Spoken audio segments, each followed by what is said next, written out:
বিশেষ করে একজন ব্যক্তির নাম না নিলে অনেক বড় কৃপণতা হয়ে যাবে। এদেশের তাফসীর মাহফিল অঙ্গনের নক্ষত্র, কিংবদন্তি, সুপারস্টার মরহুম মকবুর শহীদ আল্লামা দেলাওয়ার হোসেন সাইদ রাহিমাহুল্লাহ। সম্মানিত ভাইয়েরা, আলেমদের অবদান কি শুনুন, একটু বলি। 2009 সালে আমার জীবনের প্রথম হজ ছিল। আমি 2009 সালে হজে যাই। সেই বছর ছিল আল্লামা সাইদ রাহিমাহুল্লাহর জীবনের শেষ হজ। সেই হজ তার জীবনের শেষ হজ ছিল। রয়্যাল গেস্ট হয়ে তিনি গিয়েছিলেন হজে মিনা।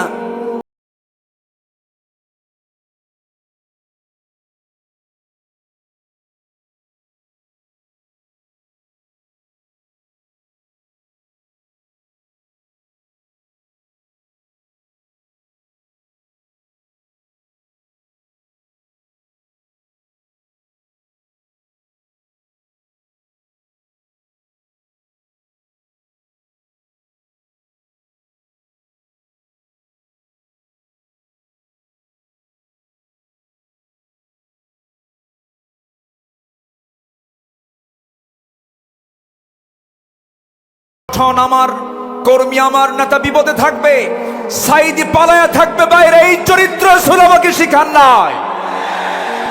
উনি বাইরে থাকেন নাই,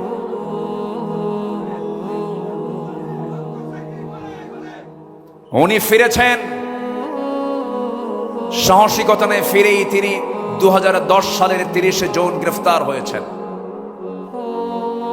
সেই 2010 সালের 30 জুন 2023 সালের 13 আগস্ট, এই 13 বছরের মতো এই দীর্ঘ সময় তিনি যে জেলখানায় ছিলেন, তার মুখে কি কখনো হতাশার কোনো ছাপ দেখতে পেয়েছেন আপনারা? শেষ বিদায়ের সময় তার মুখে কি কান্না ছিল না হাসি ছিল? তিনি হেসে বিদায় নিয়েছেন, গোটা জাতিকে তিনি কাঁদিয়ে রেখেছেন। সম্মানিত ভাইয়েরা, যার বক্তৃতা শুনে অসংখ্য পথহারা মানুষ পথের দিশা পেয়েছে, অবাধ্য সন্তান বাপমার সেবা করা শিখেছে তার বক্তৃতা শুনে।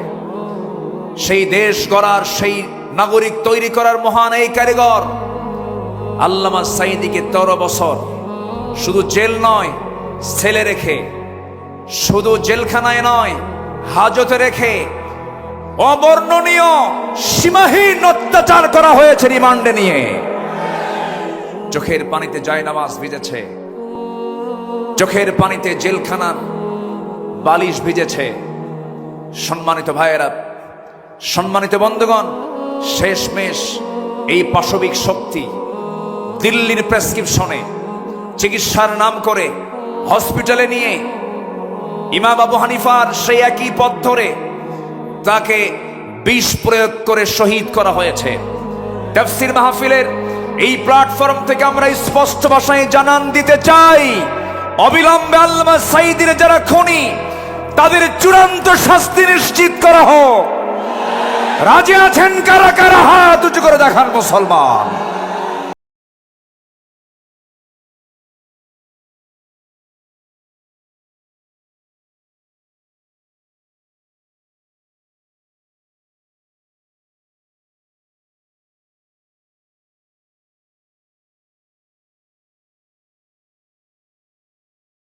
আল্লাহ কবুল করুন, জোরে বলে আমিন, আরো জোরে আমিন।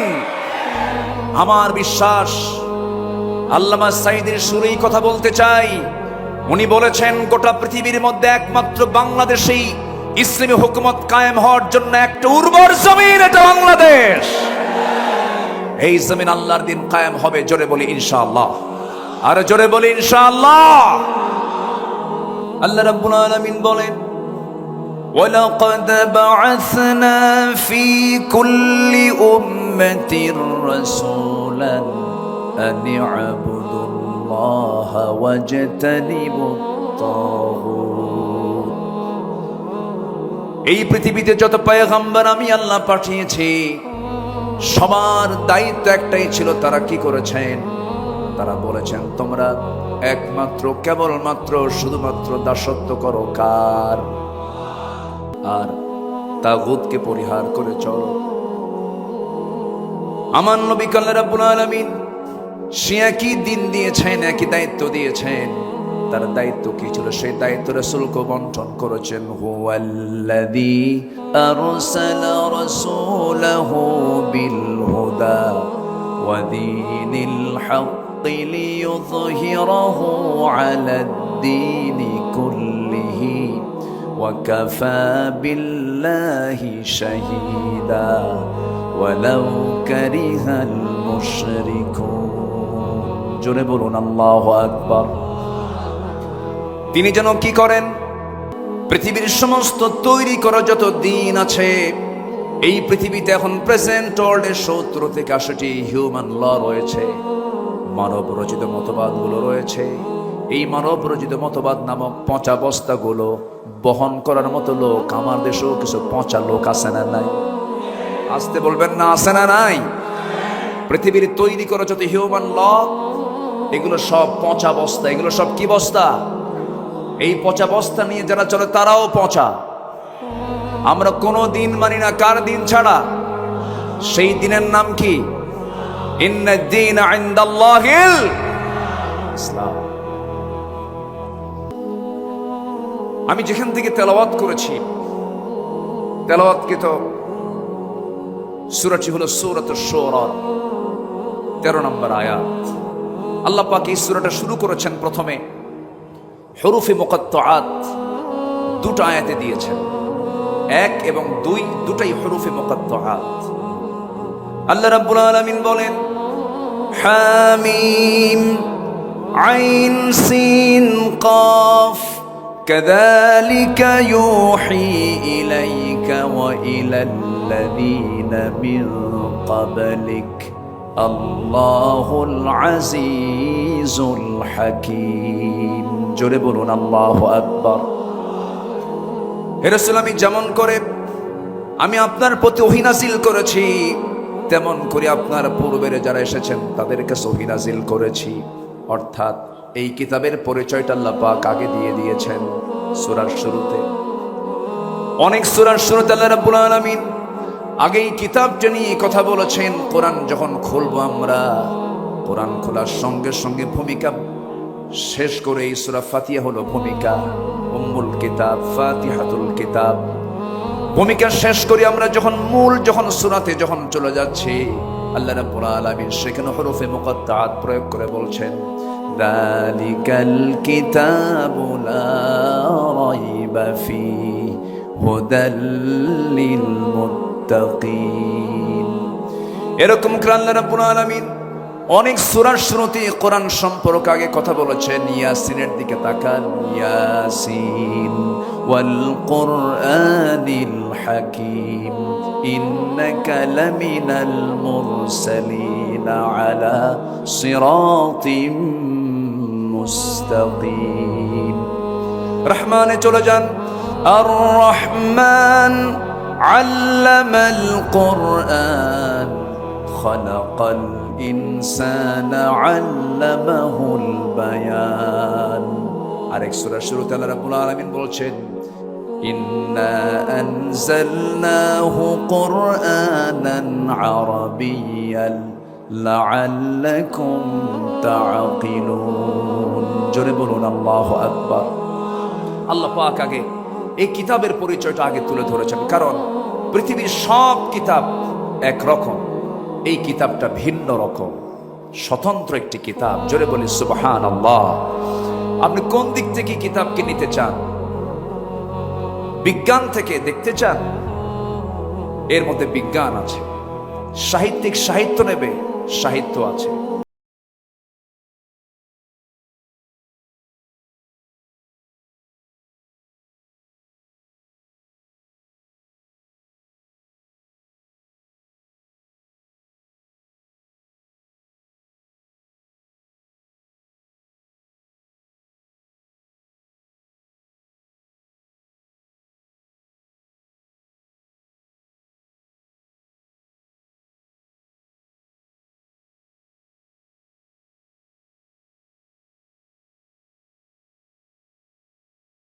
প্রমাণ করেছে, আবিষ্কার করেছে।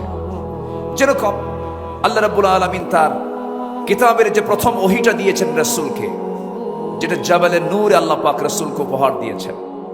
জাবালে নূর সেই গারে হেরার ভিতরে রাসূল 5 বছর ধ্যানমগ্ন ছিলেন। নবীর কাছে সেই ফেরেশতা আসলেন যে ফেরেশতা আগের সব নবীদের কাছে আল্লাহ পাক পাঠিয়েছিলেন। নবীর কাছে যে প্রথম ওহীটা নাযিল হলো, সেই 5টি আয়াতের ভিতরে আল্লাহ রাব্বুল আলামিন সায়েন্স নিয়ে কথা বলেছেন। আল্লাহ রাব্বুল আলামিন বলেন, যারা পারেন ঠোঁট মিলিয়ে বলুন, ইকরা বিসমি রাব্বিকাল্লাযী খালাক খালাকাল ইনসানা মিন আলাক ইকরা ওয়া রাব্বুকাল আকরামুল্লাযী আল্লামা বিল কলম আল্লামাল ইনসানা মা লাম ইয়ালাম। জোরে বলুন আল্লাহু আকবার। নবী হে, আপনি পড়ুন কার নামে? আসতে বলবেন না, কার নামে? যিনি মানুষকে সৃষ্টি করেছেন, যিনি মানুষকে সৃষ্টি করেছেন জমাট রক্ত থেকে, আলাক থেকে। এই আলাক শব্দটা হলো একটি বিশাল একটা শব্দ। আধুনিক দুনিয়াতে এমব্রায়োলজি তথ্যের মধ্যে আছে, একটা সায়েন্স। এটা আল্লাহ পাক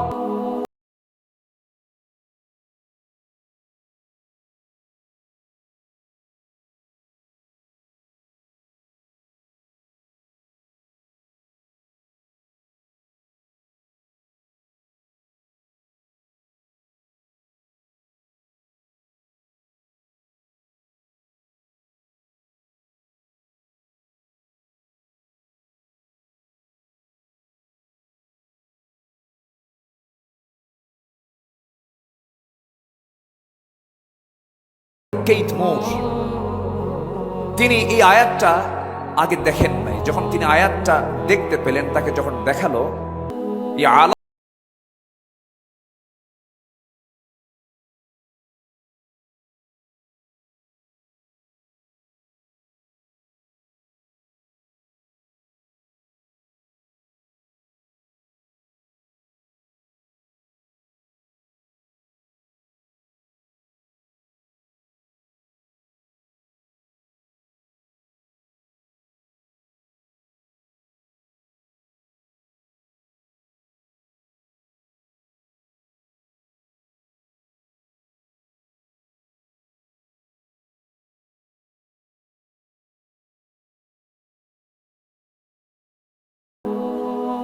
It has been a great pleasure for me to help clarify statements in the Quran about human development. Subhanallah. এবং তিনি বলেছেন, it is clear to me that these statements must have come to Muhammad from Allah. Allahu Akbar. Because almost all of this knowledge was not discovered until many centuries later. This proves to me that Muhammad sallallahu alaihi wasallam is a messenger of Allah. Allahu Akbar. সম্মানিত ভাইয়েরা, সম্মানিত বন্ধুগণ, এরকম করে হাজারো তথ্য কোরআন যা দিয়েছে, কিয়ামত পর্যন্ত গোটা দুনিয়ার সমস্ত মানুষ ভিক্ষুকের মতো চেয়ে থাকবে। কোরআন দিয়ে পৃথিবীর কোনো কিছু যাচাই হবে, কিন্তু পৃথিবীর কোনো কিছু দিয়ে কোরআন যাচাই হবে না। আল্লাহু আকবার বলেন। মহাবিশ্বের এক চির বিস্ময় হলো কোরআন। আজকে সিলেটের আকাশে কি সূর্য উঠেছিল? সূর্য ছিল কি? ছিল। আমি ঢাকার আকাশে গতকাল সূর্য পাইনি। আকাশে মেঘ ছিল, কোথাও কোথাও বৃষ্টি হয়েছে। এই বৃষ্টি নাজিল করেন কে?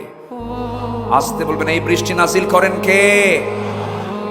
এই বৃষ্টিকে আল্লাহ তাআলা ডিসপ্লানে দেন না প্ল্যান করে দেন? বলেন বলেন, তার কোনো কিছু কি প্ল্যান ছাড়া আছে? সব কিছুই তিনি প্ল্যান মাফিক নাজিল করেন। এই আবহাওয়া বিজ্ঞান নিয়ে কোরআন কথা বলেছে। মেটেরোলজিক্যাল সায়েন্স, আবহাওয়া বিজ্ঞান নিয়ে মানুষ সারা জীবন অনেক চেষ্টা করেছে, ফিকির করেছে। 19-20 শতকের শেষ সময়ে এসে মানুষ কিছু তথ্য বের করেছে আকাশের এই মেঘটা নিয়ে। বিজ্ঞান গবেষণা করে বের করেছে, নিশ্চিত হয়েছে বৃষ্টির জন্য প্রথমে বায়ুর প্রবাহ, এরপরে মেঘের স্তূপীকরণ, এবং সেই ঘনীভবন থেকেই বৃষ্টির মূল রহস্য উন্মোচিত হয়।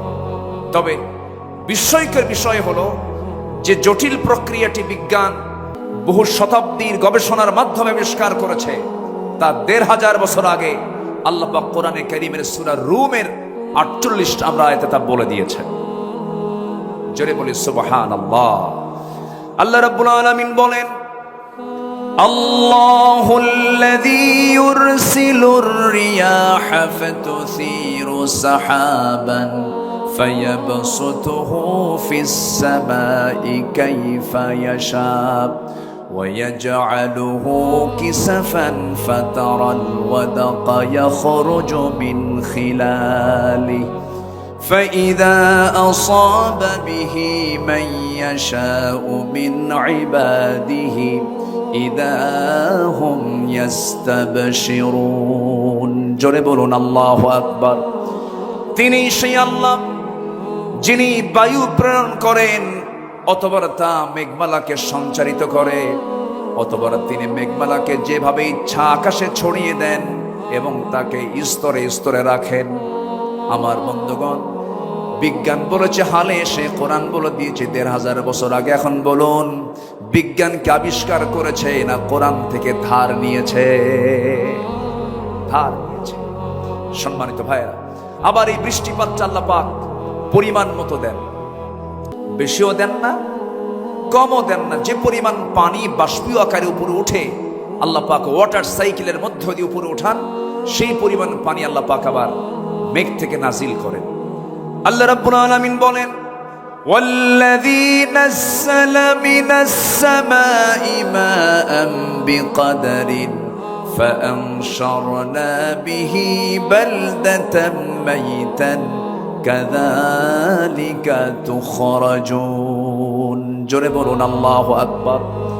তিনি সেই মহান প্রভু যিনি আসমান থেকে পরিমিতভাবে পানি বর্ষণ করেন, অতঃপর আমি তা দ্বারা মৃত জনপদকে সঞ্জীবিত করি। এভাবে আমি তোমাদেরকে একদিন বের করব, তোমাদেরকে বের করা হবে। সূরা যুখরুফ ভার্স নাম্বার 11 11 নম্বর আয়াতে তা বলে দিয়েছেন।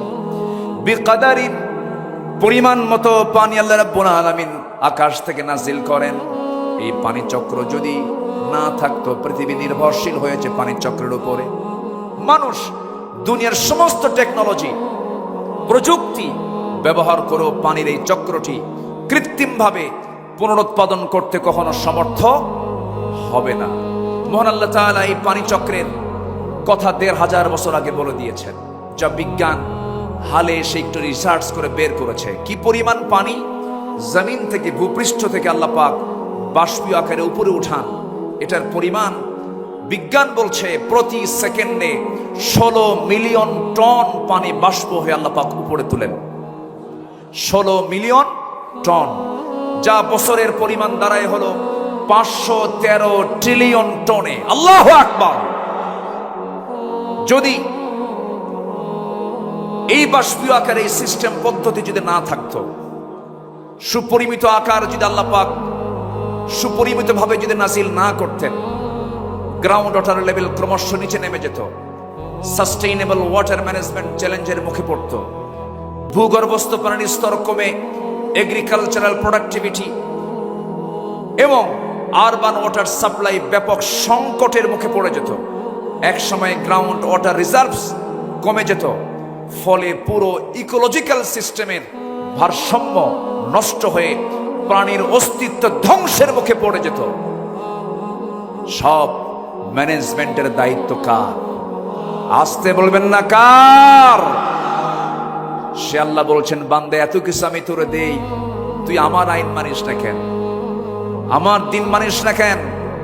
যে মুসলমান নামাজ পড়বে আল্লাহর বিধান অনুযায়ী, রোজা রাখবে আল্লাহর বিধান অনুযায়ী, হজ করবে আল্লাহর বিধান অনুযায়ী, রাসূলকে নামাজে মানবে, রোজায় মানবে, মিসওয়াকে মানবে, সুরমায় মানবে, ওযুতে মানবে, আতর সুরমায় মানবে, কিন্তু যে উম্মত রাসূলকে দাঁত ভাঙ্গার সুন্নাত মানবে না, যে রাসূলকে রাষ্ট্রনায়ক হিসাবে মডেল বানাতে পারবে না, ওটা উম্মত নয়, ওটা ভণ্ড, ওটা প্রতারক।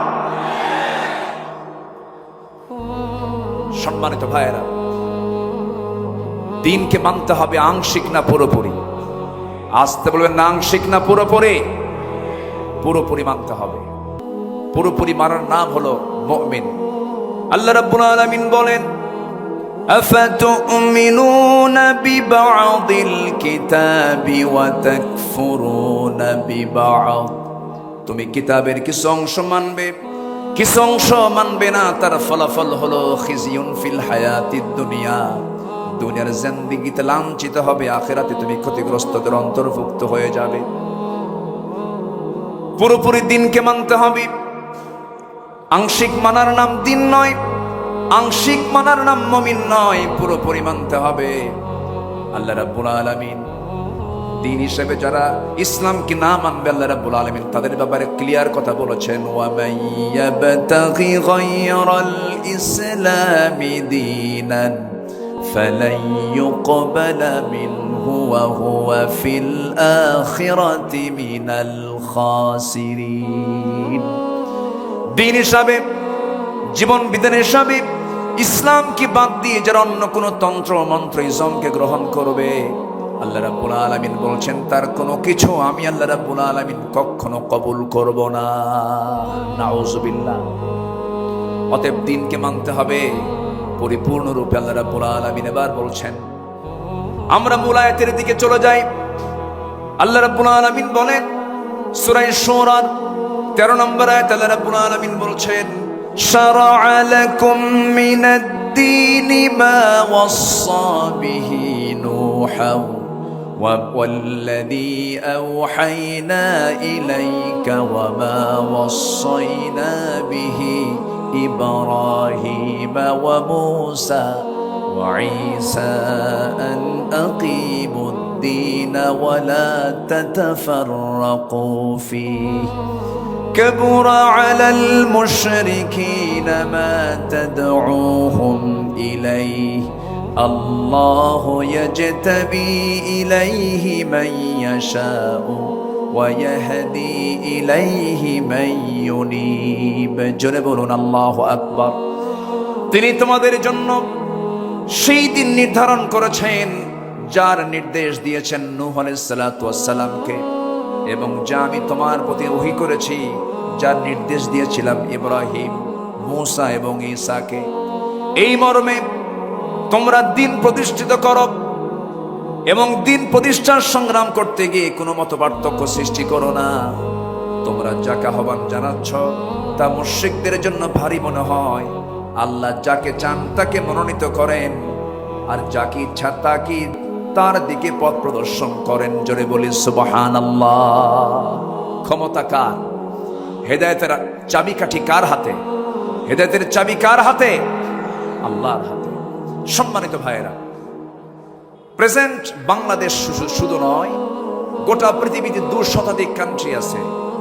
প্রত্যেকটা দেশের, গোটা পৃথিবীতেই একটা বিষয়ে বড় ক্রাইসিস আমরা লক্ষ্য করি, সেটা হলো আমার দেশে এখন এই মুহূর্তে সবচেয়ে বড় সমস্যা হলো গদি সমস্যা। কি সমস্যা বলেন তো? এই যে গদি সমস্যা হচ্ছে এখন সবচেয়ে বড় সমস্যা। এখন যে সরকার আমার দেশে আছে, অস্থায়ী না স্থায়ী? অস্থায়ী। তাহলে এখন সামনে যে সিচুয়েশনটা আসতেছে, এই সিচুয়েশনে একটি সরকার, কল্যাণ সরকার, এটি কল্যাণ রাষ্ট্র গঠনের জন্য প্রয়োজন কিনা বলেন? প্রয়োজন। মনে হয় এই ব্যাপারে কোরআন কোনো বক্তব্য দেয়নি। আসতে বলে, কোরআনে ব্যাপারে বক্তব্য আছে না নাই? আসতে বলবেন না, আছে না নাই? আমরা বহু পরামর্শ দেখেছি এই 53-54 বছর। কেউ চালিয়েছেন 25 বছর, কেউ চালিয়েছেন 16 বছর, কেউ চালিয়েছেন 9 বছর, কেয়ারটেকার গভর্নমেন্টটা কয়েক বছর। সব দেখা শেষ। সবার নামের আগে মুহাম্মদ ছিল, যাদের ধর্মের নাম ইসলাম ছিল, কিন্তু কেউ ন্যূনতম নামাজের একটা আইন পর্যন্ত পাশ করতে পারেন নাই। সব দেখা শেষ। আগামীর দেশ হলো ইসলামের দেশ, কোরআনের দেশ। রাজি আছেন কারা কারা? হাত উঁচু করে দেখান মুসলমান। আল্লাহ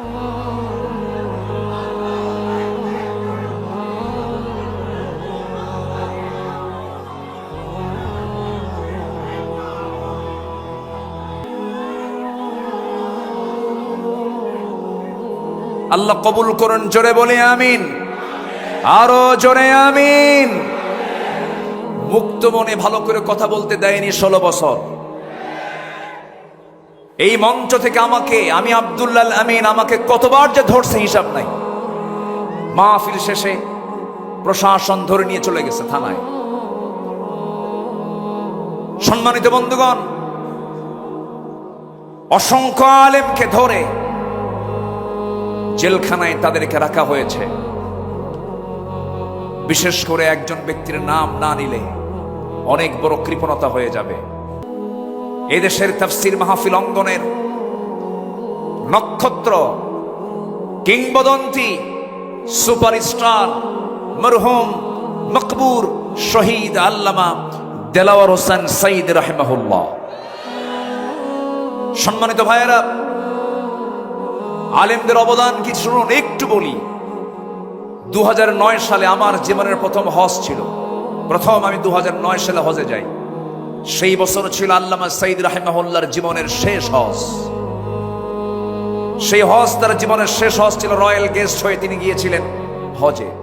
মিনা, মুজদালিফা, আরাফা, একই বছর হজে ছিলাম। হুজুরকে প্রশ্ন করা হলো, হুজুর দেশের অবস্থা খুবই খারাপ। টিপাই মুখে বাঁধের আন্দোলন তখন চলছিল সিলেটের দিকে।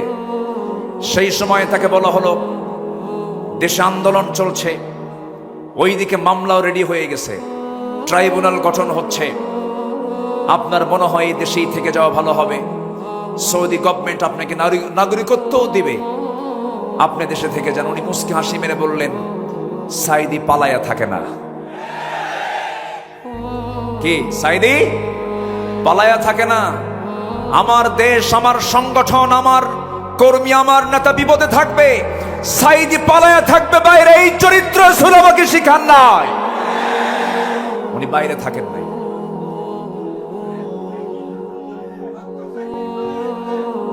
উনি ফিরেছেন সাহসিকতা নিয়ে। ফিরেই তিনি 2010 সালের 30 জুন গ্রেফতার হয়েছেন। সেই 2010 সালের 30 জুন 2023 সালের 13 আগস্ট, এই 13 বছরের মতোই দীর্ঘ সময় তিনি যে জেলখানায় ছিলেন, তার মুখে কি কখনো হতাশার কোনো ছাপ দেখতে পেয়েছেন আপনারা? শেষ বিদায়ের সময় তার মুখে কি কান্না ছিল না হাসি ছিল? তিনি হেসে বিদায় নিয়েছেন। গোটা জাতিকে তিনি কাঁদিয়ে রেখেছেন। সম্মানিত ভাইয়েরা, যার বক্তৃতা শুনে অসংখ্য পথহারা মানুষ পথের দিশা পেয়েছে। অবাধ্য সন্তান বাপমার সেবা করা শিখেছে তার বক্তৃতা শুনে। সেই দেশ গড়ার, সেই নাগরিক তৈরি করার মহান এই কারিগর আল্লামা সাইদিকে 13 বছর শুধু জেল নয়, ছেলে রেখে, শুধু জেলখানায় নয়, হাজতে রেখে অবর্ণনীয় সীমাহীন অত্যাচার করা হয়েছে রিমান্ডে নিয়ে। চোখের পানিতে জায়নামাজ ভিজেছে, চোখের পানিতে জেলখানার বালিশ ভিজেছে। সম্মানিত ভাইয়েরা, সম্মানিত বন্ধুগণ, শেষমেশ এই পাশবিক শক্তি দিল্লির প্রেসক্রিপশনে চিকিৎসার নাম করে হসপিটালে নিয়ে ইমাম আবু হানিফার সেই একই পথ ধরে তাকে বিষ প্রয়োগ করে শহীদ করা হয়েছে। তাফসীর মাহফিলের এই প্ল্যাটফর্ম থেকে আমরা স্পষ্ট ভাষায় জানান দিতে চাই, অবিলম্বে আল্লামা সাইদির যারা খুনি, তাদের চূড়ান্ত শাস্তি নিশ্চিত করা হোক। রাজি আছেন কারা কারা? হাত উঁচু করে দেখান মুসলমান।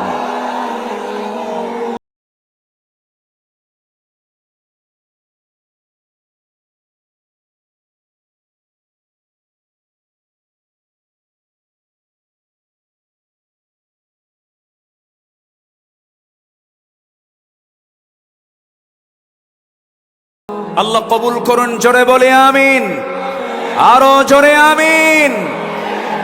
আমার বিশ্বাস আল্লামা সাঈদীর সুরেই কথা বলতে চাই। উনি বলেছেন গোটা পৃথিবীর মধ্যে একমাত্র বাংলাদেশেই ইসলামী হুকুমত কায়েম হওয়ার জন্য একটা উর্বর জমিন, এটা বাংলাদেশ। এই জমিন আল্লাহর দিন কায়েম হবে, জোরে বলি ইনশাআল্লাহ।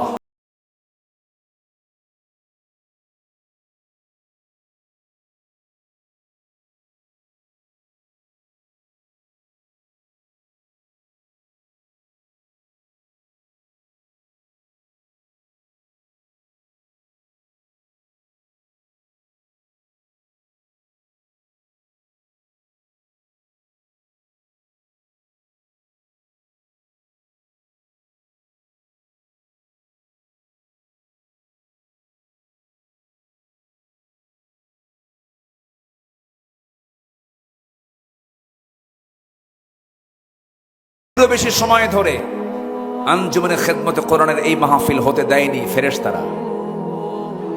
ফেরেশতারা বলবো না, ফেরেশতাই তো বলবো। ফেরেশতা দেখা যায় না, ওদেরও তো এখন দেখা যায় না, ওরা তো নাই। অযোগ্য ব্যক্তিত্বহীন নেতৃত্ব ছিল বিগত সময়ে, যাদের মুখের ভাষা ছিল হলো মূর্খদের মতো, ব্যক্তিত্বহীনদের মতো। প্রায় প্রায় বলতো খেলা হবে, বলতো না। এই জাতীয় বক্তব্যকে একজন সচেতন ব্যক্তির মুখ থেকে বের হতে পারে? মান কানা ইউমিনু বিল্লাহ ওয়াল ইয়াউমিল আখির ফালইয়াকুল খায়রান আও ইয়াসমুত। যে ব্যক্তি আল্লাহর প্রতি বিশ্বাস করবে, পরকালকে বিশ্বাস করবে, সে যদি কোনো কথা পায় ভালো কথা বলবে, যদি কথা না পায় চুপ থাকবে। চুপ থাকাটাও নাজাত। বহু লম্বা সময় আমার নবী মাঝে মাঝে চুপ থাকতেন, কোনো কথাই বলতেন না। যত কথা কম যার জীবনে, গুনাহও তার জীবনের সবচাইতে কম। ইসলামী রাষ্ট্র গঠনের রাসূলের আদর্শ কি ছিল? নাম্বার 1, আমার নবীজির ইসলামী রাষ্ট্রের 1 নম্বর দিক ছিল হলো তিনি যা প্রতিষ্ঠা করেছেন এর মধ্যে 1 নম্বর হলো তাওহীদকে তিনি প্রতিষ্ঠা করেছেন। জোরে বলি সুবহানাল্লাহ। কি প্রতিষ্ঠা করেছেন? তাওহীদ। আল্লাহ রাব্বুল আলামিন বলেন, কুল ইন্নামা ইউহি ইলাইয়া আন্নামা ইলাহুকুম ইলাহু ওয়াহিদ ফাহাল আনতুম মুসলিমুন। সূরাতুল আম্বিয়া 108 নম্বর আয়াত। হে রাসূল, আপনি বলে দেন আমার প্রতি ওহী প্রেরণ করা হয়, তোমাদের ইলাহ একক আল্লাহ, সুতরাং তোমরা কি আত্মসমর্পণকারী হবে না? প্রশ্ন করা হচ্ছে, রাসূলকে এই কথা বলে দেওয়া হলো। নবীজি মক্কার মাটিতে মার খেয়েছেন না মার দিয়েছেন? বলেন বলেন বলেন। মার খেয়েছেন না মার দিয়েছেন? আর মদিনার মাটিতে এসে মার খেয়েছেন না মার দিয়েছেন? তাহলে দিনের জন্য মায়ের খাওয়াও সুন্নাত। মায়ের জোরে মায়ের মায়ের দেওয়াও সুন্নাত। রাসূল কি হাতে অস্ত্র নেননি? হাতে অস্ত্র নেননি? ঘোড়ায় চড়েন নাই? লৌহ বর্ম পরিধান করেন নাই? বর্ষা হাতে নেন নাই? আমার নবীর ঘরের ফার্নিচার ছিল হলো বর্ষা, তরবারি। আমার নবীর ঘরের ফার্নিচার ছিল এগুলো। সম্মানিত ভাইয়েরা, আমার নবীজি শিরককে মূলোৎপাটন করেছেন এবং তিনি বলেছেন, বয়স্তু কাসরাতিল আসনাম, মূর্তিকে চুরমার করে দেওয়ার জন্য আল্লাহ তাআলা আমাকে দুনিয়াতে পাঠিয়েছেন। আল্লাহু আকবার বলেন। আবার ভুল বুঝবেন না, আব্দুল আল আমিন আজকে বলে গেছে মূর্তি যা আছে সব ভেঙে ফেলো। এটা আবার উল্টা বুঝবেন না। এখানে আমার নবীজি যখন মক্কার বাসিন্দা ছিলেন 13 বছর, ওই 13 বছর আমার নবীজি মক্কার ভিতরে ওই কুরাইশদের সাজানো 360টা মূর্তি তারা কাবার ভিতরে পর্যন্ত রেখেছিল। রাসূল সরাতে পারেন নাই, কারণ সেই সময় তার হাতে কোনো ক্ষমতা ছিল না। তখন মক্কার সিটি মেয়রও ছিল Abu Jahl. City mayor K ছিল? আবু জেহেল। রাসূল পারেন নাই। আমার নবীজি ডোর টু ডোর কালিমার দাওয়াত দিতে লাগলেন। একদিন কাবা শরীফ আমার রাসূল নামাজ আদায় করছিলেন। আবু জেহেল এবং কুরাইশদের কিছু নেতারা সব এই দাওয়াতকে উপহাস করলো, ঠাট্টা করলো। এক পর্যায়ে আবু জেহেল অন্যদেরকে বলল, কে আছো? উটের জবাই করা তাজা ভুঁড়ি মুহাম্মাদের পিঠে নিক্ষেপ করবে যখন সে সেজদায় যাবে।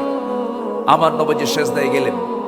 পাপিষ্ঠ এই নরাধমগুলো একটু মায়াও করলেন। রাসূল যখন রুকুতে গেছেন সেই সময় নবীর পিঠে উটের পচা একটা নারী ভরি রাসূলের পিঠে চাপায়া দিয়েছে।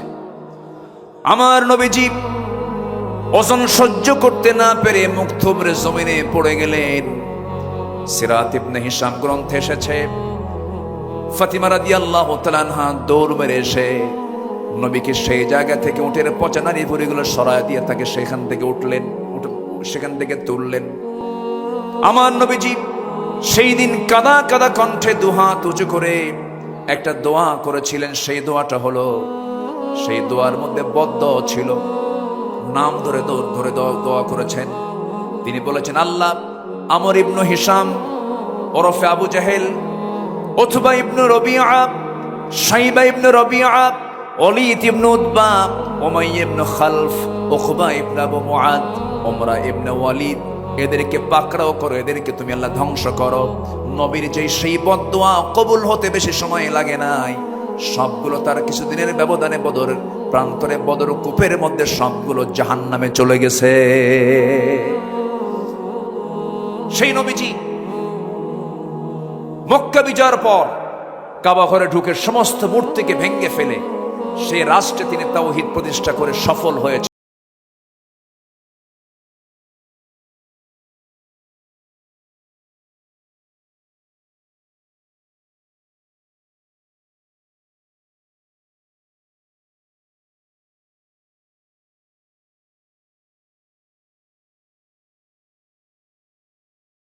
বার্তা আমাদের পরিবার, সমাজ, রাষ্ট্র সব জায়গায় ছড়িয়ে দিতে হবে। আন্তর্জাতিক পর্যায়ে ইসলামিক মিডিয়া, শক্তিশালী লেখনী, অনলাইন প্ল্যাটফর্মের মাধ্যমে বিশ্বব্যাপী তাওহীদ প্রতিষ্ঠায় একটি শক্তিশালী প্রেক্ষাপট তৈরি করতে হবে। নাম্বার 2, একটি ইসলামী রাষ্ট্র গঠনের রাসূলের আদর্শ কি ছিল? আমার রাসূল যে রাষ্ট্র গঠন করেছেন তার 2 নাম্বার দিক ছিল হলো সকল হিংসা দূর করে সেখানে তিনি ভ্রাতৃত্ব প্রতিষ্ঠা করেছিলেন। জোরে বলি সুবহানাল্লাহ। আল্লাহ রাব্বুল আলামিন বলেন, ইন্নামাল মুমিনুনা ইখওয়াতুন ফাআসলিহু বাইনা আখাওয়াইকুম ওয়াত্তাকুল্লাহ। সূরাতুল হুজুরাত আয়াত নাম্বার 10। আল্লাহ পাক বলছেন, নিঃসন্দেহে মুমিনরা হলো পরস্পরের ভাই ভাই। কোনো কিছু যদি সমস্যা হয়ে যায় তোমরা ইসলাহ করে নেবে, পরস্পরে তোমরা ঠিকঠাক করে নেবে। সাবধান, ওয়াত্তাকুল্লাহ, আল্লাহকে ভয় করো, ভ্রাতৃত্বের বন্ধন যেন কখনো নষ্ট না হয়। জোরে বলি সুবহানাল্লাহ। আমার নবীজি মদিনায় যখন মুহাজির এবং আনসারদের মধ্যে ভ্রাতৃত্বের সম্পর্ক স্থাপন করেন, তাদের মাঝে একটি ইসলামী রাষ্ট্র প্রতিষ্ঠার জন্য একটি দৃঢ় ভিত্তি তৈরি করেছিলেন। কিন্তু এমনকি সেই সময় রাসূল বদরে অংশগ্রহণ করেছেন, উহুদে অংশগ্রহণ করেছেন, খন্দকে অংশগ্রহণ করেছেন। কিন্তু হুনাইন যুদ্ধের পর একটা প্রবলেম হয়েছিল। সেই প্রবলেমটা হলো, হুনাইন যুদ্ধের শেষে আমার রাসূল কুরাইশ এবং অন্যান্য আরব গোত্রগুলোকে প্রচুর পরিমাণ গনিমত বন্টন করে দিলেন। যুদ্ধলব্ধ সম্পদগুলোকে বন্টন করলেন, আনসারদেরকে দিলেন না। এই দৃশ্য যখন আনসারদের মনে মনে এই দৃশ্য যখন অবলোকন করলেন, আনসাররা মনে মনে তারা দুঃখ প্রকাশ করলেন, দুশ্চিন্তাগ্রস্ত হয়ে পড়লেন। এমনকি তাদের মধ্য থেকে একজন বলে ফেললেন, আল্লাহর কসম, রাসূল তার নিজ কওমের সঙ্গে মিশে গেছেন। রাসূল নিজ কওমের সঙ্গে মিশে গেছেন। সব গনিমত তাদেরকে দিলেন, কিন্তু রাসূল আমাদেরকে কিচ্ছু দিলেন না।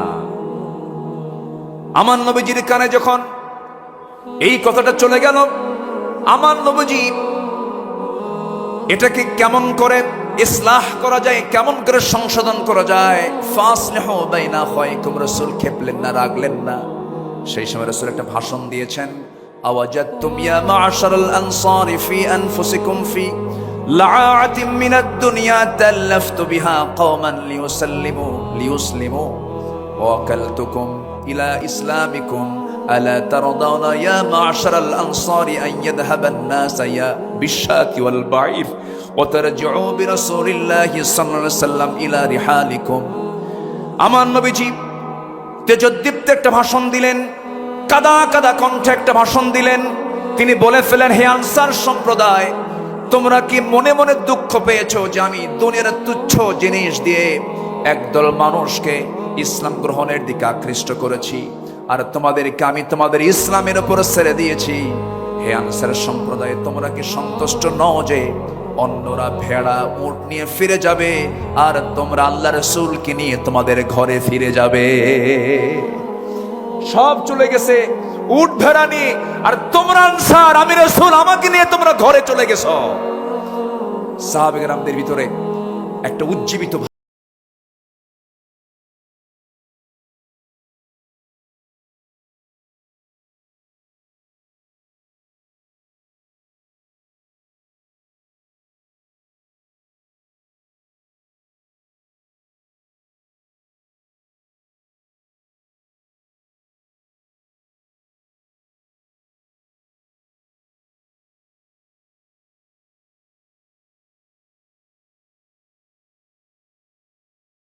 যে দরবারের থেকে এমন ভাষা আসে যে ভাষা আসে নাস্তিকদের ভাষার মতো, এরকম কিছু দরবার আছে না? নয়, ওগুলো পীরের দরবার না, ওগুলো ভণ্ডের দরবার। আমি পীরকে কোনোদিন আমার জীবনে 26 বছরের মাহফিলের ইতিহাসে আমি কোনোদিন কোনো পীর কিনে বাজে কথা বলেছি এমন কোন রেকর্ড আমার নাই।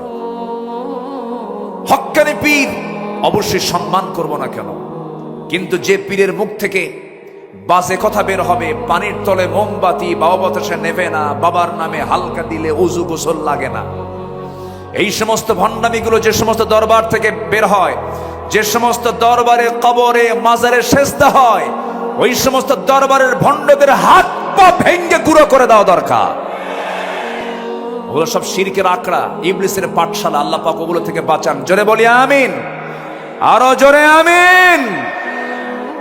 নাম্বার 3, আমার রাসূলের ইসলামী রাষ্ট্রের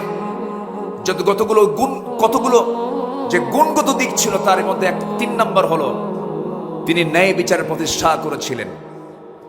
কি বিচার প্রতিষ্ঠা করেছেন? ন্যায় বিচার। কারণ আল্লাহ পাক সূরা নাহলের 90 নম্বর আয়াতে বলেছেন, ইন্নাল্লাহা ইয়া'মুরুকুম বিল আদলি ওয়াল ইহসানি ওয়া ইতা'i যিল কুরবা ওয়া ইয়ানহা আনিল ফাহশাই ওয়াল মুনকারি ওয়াল বাগি ইয়া'iদুকুম লা'আল্লাকুম তাযাক্কারুন। আল্লাহ পাক ন্যায় বিচার প্রতিষ্ঠার কথা বলেছেন। আমার নবীজি কোন জাতি বর্ণ সম্প্রদায়ের প্রতি পক্ষপাত দেখাতেন না। এমনকি একটা ঘটনা সবার জানা আছে, ফাতিমা নামে একজন সম্ভ্রান্ত পরিবারের মহিলা চুরি করে ধরা পড়ে। আস-সারিকু ওয়াস-সারিকাতু ফাকতাউ আইদিয়াহুমা। চুরি করে যখন একজন মহিলা চোর যখন ধরা পড়ে গেল, রাসূল বললেন কোনো কথা নাই, হাত কেটে ফেলো। বিচারক মুহাম্মদ সাল্লাল্লাহু আলাইহি ওয়াসাল্লাম বললেন হাত কেটে ফেলো। ওই সম্ভ্রান্ত পরিবারের মহিলাটার নাম ছিল ফাতিমা। তার বংশের লোকজন সব সাইয়েদনা ওমর ফারুকের কাছে এসে বলছে, ওমর ফারুক রাদিয়াল্লাহু তাআলা আনহু, তোমার কথা আমাদের রাসূল শুনবেন, একটু আমাদের জন্য সুপারিশ করা যায় কিনা? তিনি বললেন ঠিক আছে, আমি যাব। নবীর সামনে গিয়ে দাঁড়ালেন, রাসূলকে লক্ষ্য করে বলছেন, ইয়া রাসূলুল্লাহ, দেখুন তো সম্ভ্রান্ত পরিবারের যেহেতু একজন মহিলা হাত কাটলে কেমন হয়, মান সম্মানটা নষ্ট হয়ে যায়। আমার নবীর সেই সময় রক্তিম আকারের চেহারা ধারণ হলো, রাসূলের চেহারা লাল হয়ে গেল এবং তিনি বলে ফেললেন, আল্লাহি লাউ আন্না ফাতিমাতা বিনতে মুহাম্মাদিন সারাকাত লাকাতাতু ইয়াদাহা। আল্লাহর কসম করে বলি, যদি এই মুহূর্তে ওই ফাতিমা না হয়ে যদি বিশ্বনবী মুহাম্মদ বিন আব্দুল্লাহর যদি কলিজার টুকরা মেয়ে ফাতিমা যদি চুরি করে ধরা পড়তো, আমি রাসূল সবার চোখের সামনে এনে আমি রাসূল নিজে আমি আমার মেয়ের হাত কেটে দিতাম। জোরে বলি আল্লাহু আকবার। আইন সবার জন্য কি? আইন সবার জন্য কি? সমান। নাম্বার 4 হলো সামাজিক দায়িত্ব এবং দরিদ্রদের সহযোগিতা ছিল আমার রাসূলের একটি রাষ্ট্রের অন্যতম একটা বৈশিষ্ট্য ছিল। সামাজিক দায়িত্ব এবং দরিদ্রদের সহযোগিতায় তিনি ব্যস্ত থাকতেন। কারণ অফি আমওয়ালিহিম হাক্কুল লিসাইলি ওয়াল মাহরুম। রাসূল এত দান করতেন তার দানটা এত বেশি ছিল, তিনি বলেছেন আমার কাছে যদি উহুদ পরিমাণ সমান সোনা থাকতো, লাউ কানা লি মিসলু উহুদিন যাহাবান, তাহলে পছন্দ নয় যে তিনি 3 দিন অতিবাহিত হওয়ার পর তার কিছু অংশ আমার কাছে থাকুক, এটা আমি পছন্দ করতাম না, 3 দিনই সব শেষ করে দিতাম। আল্লাহু আকবার।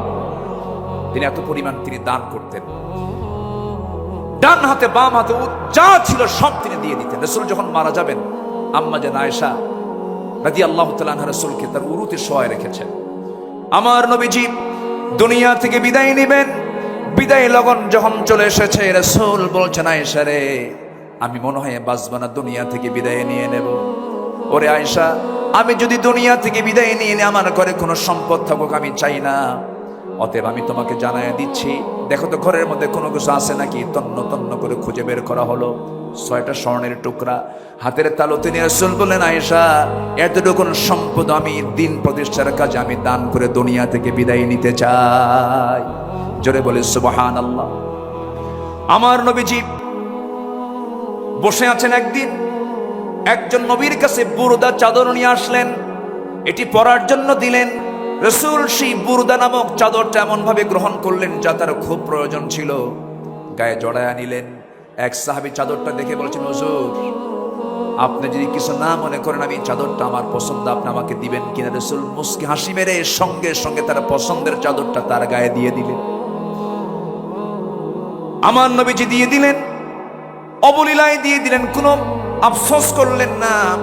পরে একজন সাহাবী, যে লোকটা চাদর চেয়েছিল, যে সাহাবী তাকে জিজ্ঞাসা করলেন, ও ভাই, নবীর পছন্দের সেই চাদরটা তোমার নেওয়ার কি দরকার ছিল, তুমি কি রাসূল থেকে সেটা কেন চেয়ে নিলা? তিনি বলছেন, আল্লাহর কসম করে বলি, দুনিয়ার কোনো পার্থিব স্বার্থের জন্য নয়, বরকতের জন্য আমি নিয়েছি। কারণ আমি ওসিয়ত করতে চাচ্ছি এই চাদরটা যেন আমার কাফনের কাপড় হয়। জোরে বলি সুবহানাল্লাহ। বুখারী শরীফের 6036 নম্বর হাদিস এটা। সম্মানিত ভাইয়েরা, এই জন্য আমরা উদার হব সামাজিক কাজে, দরিদ্রদের ব্যাপারে আমরা উদার হব। জোরে বলি ইনশাআল্লাহ। নাম্বার 5, রাষ্ট্রীয়ভাবে ইসলামী শিক্ষা প্রতিষ্ঠিত করণ। ওকুর রব্বি জিদনি ইলমা। আমার রাসূল যুদ্ধবন্দীদের মুক্তি দিতেন শিক্ষার বিনিময়ে। আল্লাহু আকবার বলেন। এমন রেকর্ড আছে না নাই? রাসূল শিক্ষার জন্য খুবই নিবেদিত প্রাণ ছিলেন। নাম্বার 6, আন্তর্জাতিক সম্পর্ক স্থাপন। আল্লাহ রাব্বুল আলামিন বলেন, وَإِن جَنَحُوا لِلسَّلْمِ فَاجْنَحْ لَهَا وَتَوَكَّلْ عَلَى اللَّهِ إِنَّهُ هُوَ السَّمِيعُ الْعَلِيمُ। সূরা আনফাল আয়াত নাম্বার 61। যদি তারা সন্ধির প্রতি ঝুঁকে পড়ে, তাহলে তুমিও তার প্রতি ঝুঁকে পড়ো এবং ভরসা করো কার উপরে? আসতে বলবেন না, কার উপরে? আমার নবী মদিনা রাষ্ট্র থেকে তিনি রোম সম্রাট হেরাক্লিয়াসকে চিঠি লিখেছেন, মিম মুহাম্মদ সাল্লাল্লাহু আলাইহি ওয়াসাল্লাম ইলা হেরাকাল। হেরাকালকে লক্ষ্য করে তিনি চিঠি লিখেছেন, আসলিম, আত্মসমর্পণ করো। এই যে জোরালো একটা চিঠি তার কাছে লিখে দিলেন রোম সম্রাট হেরাক্লিয়াস। এই চিঠিখানা পড়ে সভাসদবৃন্দকে ডাক দিয়ে বলতেছে, ও সভাসদবৃন্দ, এই যে চিঠিখানা যার পক্ষ থেকে এসেছে, মদিনার রাষ্ট্রের রাষ্ট্রপতি মুহাম্মদ সাল্লাল্লাহু আলাইহি ওয়াসাল্লামের পক্ষ থেকে এসেছে। এই চিঠির ভাষা প্রমাণ করে হেরাক্লিয়াসের পায়ের নিচের এই মাটির অংশ মুহাম্মদ একদিন দখল করে ছাড়বে। জোরে বলি আল্লাহু আকবার। আমরা কোনো রাশাকে ভয় পাবো না, আমরা কোনো পরশক্তিকে ভয় পাবো না। রাশা বাঁচাবে না, আমেরিকা বাঁচাবে না, হিন্দুস্তান বাঁচাবে না, কেউ আমাকে বাঁচাবে না, কেউ আমাকে রক্ষা করতে পারবে না। আমাকে বাঁচাবেন তিনি কে? তার বড় প্রমাণ কোন গোয়েন্দা সংস্থার রিপোর্টে ছিল না 5 আগস্টের এই প্রেক্ষাপট তৈরি হবে। এটা করে দিয়েছেন তিনি কে? আসতে বলেন, তিনি কে? যুব সমাজ, এই রক্তকে ভোলা যাবে না। নবীর আদর্শ উজ্জীবিত হও। তোমার হাতে আগামীর বাংলাদেশ, আগামীর নেতৃত্ব তোমার হাতে। কোন চোর, বেঈমান, চরিত্রহীন, লম্পট, চাঁদাবাজদের হাতে কোনো নেতৃত্ব আমরা দেব না। আল্লাহ কবুল করুন। জোরে বলে আমিন, আরো জোরে আমিন। নাম্বার 7, বিপদে আপদে সংগ্রামের সমস্ত পরিস্থিতিতে মহান আল্লাহর উপরে পূর্ণ তাওয়াক্কুল করা, মহান আল্লাহর সাহায্যের ওয়াদা, এটা ছিল নবীর রাষ্ট্রের একটি গুরুত্বপূর্ণ দিক। রাসূল সবসময় ভরসা করতেন কার উপরে? আসতে বলবেন না, কার উপরে? আমার বিজয় কার হাতে? বিয়াদিকাল খাইর, সব কল্যাণ কার হাতে? অত ইজ্জু মান তাশা অত যিল্লু মান তাশা, কার হাতে? আল্লাহর হাতে। ইদহুমা ফিল গার ইদ ইয়াকুলু লিসাহিবিহি লা তাহজান ইন্নাল্লাহা মা'ানা ফাআনজালাল্লাহু সাকিনাতাহু আলাইহি ওয়া আইয়াদাহু বিজুনুদিন লাম তারাওহা। আল্লাহু আকবার বলেন। সম্মানিত ভাইয়েরা, সময় কম, আমি সামারাইজ করে বলছি। নাম্বার 8, ন্যায়ের পথে নিজেকে অবিচল রাখা। পরিবার ও সমাজে ন্যায় শৃঙ্খলা প্রতিষ্ঠা করা ছিল রাসূলের রাষ্ট্রের একটি গুরুত্বপূর্ণ নীতি, একটি মূলনীতির একটা অংশ ছিল। আমরাও এদিকে খেয়াল করব, জোরে বলি ইনশাআল্লাহ। নাম্বার 9 হচ্ছে পরামর্শ ভিত্তিক নেতৃত্ব। নেতৃত্ব হবে একক না পরামর্শের ভিত্তিতে? বলেন, আমার রাসূলের রাষ্ট্রের একটি গুরুত্বপূর্ণ অংশ ছিল, রাসূল এমনকি স্ত্রীর কাছ থেকেও পরামর্শ নিয়েছেন। আল্লাহু আকবার বলেন। সম্মানিত ভাইয়েরা, সম্মানিত দ্বীনি বন্ধুগণ, আর দুটো পয়েন্ট আমি বলতে চাচ্ছি। নাম্বার 10 হচ্ছে রাসূল সাল্লাল্লাহু আলাইহি সাল্লাম রাষ্ট্র গঠনে ছোট থেকে বড় সকলের উপরে জুলুমকে হারাম করেছিলেন। এমনকি একটা প্রাণীকেও তিনি জুলুমের শিকার হতে দেননি। জোরে বলি আল্লাহু আকবার, জোরে বলি আল্লাহু আকবার। আমার নবীজি একদিন এক আনসারীর খেজুর বাগানে প্রবেশ করলেন। হঠাৎ করে একটা উট তার দৃষ্টিগোচর হয়। উটটি নবী করিম সাল্লাল্লাহু আলাইহি সাল্লামকে দেখে কাঁদতে লাগলো এবং তার চোখ দিয়ে অশ্রু গড়িয়ে পড়ল। রাসূল উটটির কাছে গিয়ে তার মাথায় হাত বুলিয়ে আদর করলেন এবং উটটি কান্না থামালো। তিনি জিজ্ঞেস করলেন, এই উটের মালিক কে? আমার নবীজি উটটির মাথায় হাত রাখলেন, কান্না থেমে গেল। রাসূল প্রশ্ন করলেন, মার রাব্বু হাদাল জামাল, লিমান হাদাল জামাল? ফাজা ফাতা মিনাল আনসারি ফাকালা লি ইয়া রাসূলাল্লাহ, ফাকালা আফালা তাত্তাকিল্লাহ ফি হাযিহিল বাহিমাতি আল্লাতী মাল্লাকাক আল্লাহু ইয়াহা ফাইন্নাহু শাকা ইলাইয়া আন্নাকা তুজিউহু ওয়া তুযিবুহু। রাসূল বললেন, শোনো, তুমি যে এই উটটাকে না খেয়ে রেখেছো, উট আমার কাছে এসে নালিশ দিল, তুমি নাকি তাকে খেতে দাও নাই, তাকে ক্ষুধার্ত রেখেছো। রাসূল এমন রাসূল ছিলেন যার রাষ্ট্রে একটা উটের খবরও আমার রাসূল রেখেছেন। জোরে বলি সুবহানাল্লাহ, জোরে বলি আল্লাহু আকবার। আমরা এমন রাষ্ট্রকে আমরা আমাদের দেশে দেখতে চাই। আল্লাহ কবুল করুন, জোরে বলি আমিন। নাম্বার 11 হলো জাতীয় এবং আন্তর্জাতিক পর্যায় থেকে আসা সকল হুমকি ভয়ভীতিকে তোয়াক্কা না করে দিন প্রতিষ্ঠার সংগ্রামে আল্লাহর উপরে পূর্ণ আস্থা এবং দৃঢ়তা নিয়ে চলা। সকল আস্থার জায়গা আমাদের একটাই, সেটা হচ্ছে তিনি কে? আসতে বলবেন না, তিনি কে? নাম্বার 12 হলো ছোট পরিসর থেকে বড় পরিসর প্রতিটি স্থানে তাকওয়া ভিত্তিক নেতৃত্ব গড়ে তোলা। কি ভিত্তিক? বলেন, কি ভিত্তিক? তাকওয়া ভিত্তিক নেতৃত্ব গড়ে তোলা। যেই নেতৃত্বে তাকওয়া থাকবে। সাইয়েদনা ওমর ফারুক অসুস্থ হয়ে পড়লেন। অসুস্থ হয়ে তার মধুর প্রয়োজনের জন্য তিনি বললেন, না, আমি মধু দিয়ে সুস্থ হতে চাই না, মধুর প্রয়োজন, কিন্তু আমার জনগণ সবাই তো মধু খেতে পারে না, আমাকে যদি অনুমতি দেওয়া হয় মধু পান করব। চিন্তা করে দেখুন কি পরিমাণ তাদের মধ্যে জনগণের জবাবদিহিতার চিন্তা মাথায় ছিল।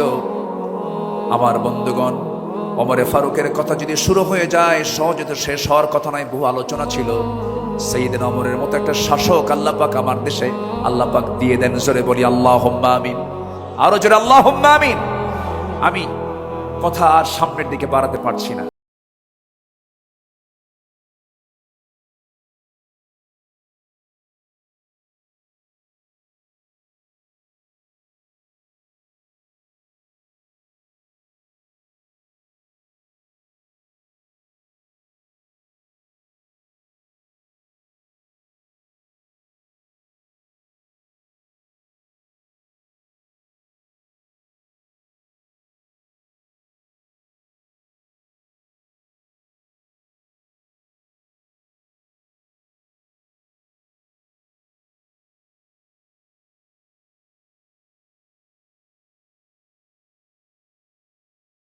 সম্পর্ক হাসর পর্যন্ত গড়ায় দেন এবং আজকের মাহফিলকে সফল করার জন্য সবাই আমরা শেষ অবধি, শেষ মোনাজাত পর্যন্ত থাকবো। জোরে বলি ইনশাআল্লাহ। এই আশাবাদ কামনা করে আমি আমার ভাঙ্গা চূড়া কথা এখানেই শেষ করছি।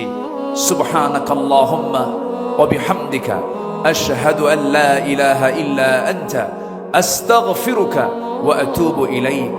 আসসালামু আলাইকুম ওয়া রাহমাতুল্লাহি ওয়া বারাকাতুহু।